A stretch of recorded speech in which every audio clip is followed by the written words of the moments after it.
Introduce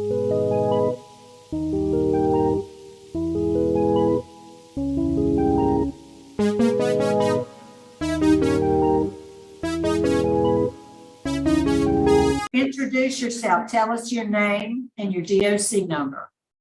My name is Francis Sarone. My DOC number is 108190. Yes, sir. Mr. Seragni, you're classified as a third felony offender, currently serving a 55-year sentence for attempted second-degree murder as a habitual offender, and then simple escape, aggravated escape. You have a parole eligibility, which was June 1st, 2013, and you have a adjusted your good time date is June 1st, 2036. Is all that correct? Yes, ma'am, that's correct. Your case has been assigned to Mr. Roche. Would you answer his questions? Good morning. Good morning. Say good morning. Francis. Mr. Francis. Good morning. He's saying good morning. Oh, good morning to y'all too. Good morning. Mr. Francis, you'll be 81 years old on October 1st. Is that correct? That's correct, sir. You became parole eligible in 2013, and I see some documentation where you had a parole hearing in 2012, 2013. Is that correct? Yes, sir. Okay, and you had another parole hearing in September of 2020. Is that correct? Yes, sir. And you were denied both times. Is that correct? Yes, sir. So I'm going to give you the reasons why you were denied. Victim opposition, you have a history of violence, you have a history of escape, law enforcement opposition, and you didn't show any remorse for the crime that you committed. So Yes. Tell me in your own words exactly why you've been incarcerated for almost 40 years, Mr. Francis. Tell me why. Yeah, all right. He's asking you why you've been incarcerated. I committed a bad crime, attempted second-degree murder. What did you do? What did I do? The victim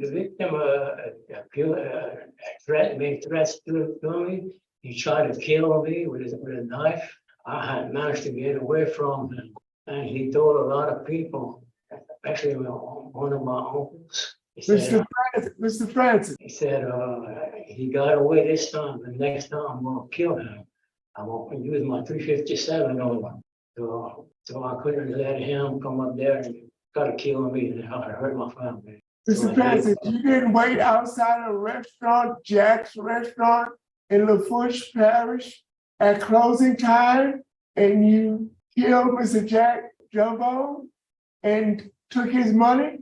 Did you wait outside the restaurant for him to exit?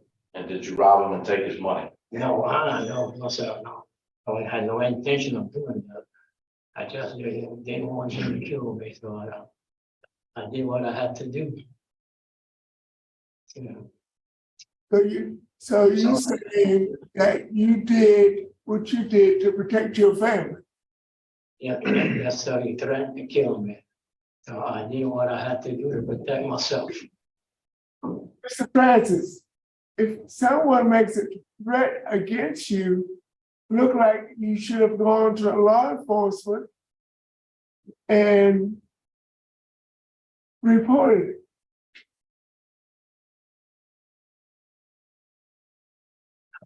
He's asking you if someone made a threat to you, Okay. that he was suggesting that you would report it, or why didn't you report it? Well, it wouldn't have done no good because the man had everybody in his hands. He had the sheriff department in his hands and the court system. He had district attorney. He had a lot of influence with the people. He was a businessman. So you planned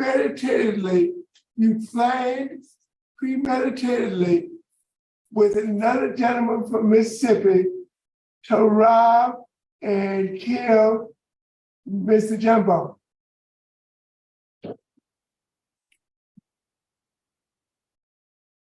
He's asking if you premeditated to rob and kill Mr. Jambon. No, I didn't want to do that. You didn't plan it? You didn't create a elaborate scheme to murder Mr. Jumbo? No, I did what I had to do, sir. I just want to protect myself. I didn't want him to come up there and kill me. Warden Bordelon, any comments, observations, or remarks? Yes, thank you, Mr. Roche. Yes, he's been a bit of a problem. It seems that with him being 81, that he has no control whatsoever over his boys anymore. There are pretty much gone, and it's every single night. He shits the bed. And I mean, it's horrible. There's a couple of pictures attached. I'll have them fax that through to you guys. And as the warden said, your last disciplinary write-up was in 2007. He's had 5 write-ups over the last 6 months. One was a category 3, which, as you know, means that he has used an animal in some way, in some kind of sex act. It just boggles the mind. And he's taken a number of sex-related programs, but was kicked out due to bringing into the group a squirrel. God knows where he got it from. At one stage, the tutor has to call fire and rescue as the squirrel has latched onto his dick, and nobody has a clue on how to remove it without taking most of his dick with it. The report says that in the end, he was admitted to accident and emergency, and they had to tranquilize the squirrel and finally could remove it. I mean, I don't know if he, oh wait, but he does have a low tiger score. Apart from that, he just shits the bed every night. It's bad and well, sad. Okay. Mr. Sarney, Yes, sir. based upon a lack of programs, a lack of responsibility for your actions, adamant opposition from the victim's family, adamant opposition from law enforcement, and Mr. Sarney, I'm gonna be very honest with you. In all my time on this board, I have never, ever seen a squirrel being used in such a manner, and the pictures are horrible, just horrible. Sir, I have the pictures. Is it true, sir? Yes, sir. I thought so. If Mr. Marabella was here, you, sir, would be eating like a nut.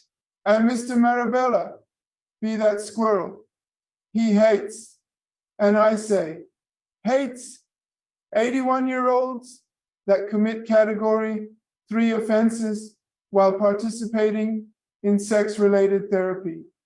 I think you're still a risk to public safety with your attitude, with your insistence that you had to do something, and so you decided that you would kill Mr. Jumbo. I think you're still a risk. And finally, and I say, finally, it is not an accident if you shit the bed every night. It is, and on purpose, sir, and on purpose. And because it is every night you shit the bed, my vote is to deny your request. Your application for parole, sir, has been denied today. That's what it is. That's it. Warden, we're finished with our business at your facility. We're going to sign off at 11:06. Thank you for accommodating us.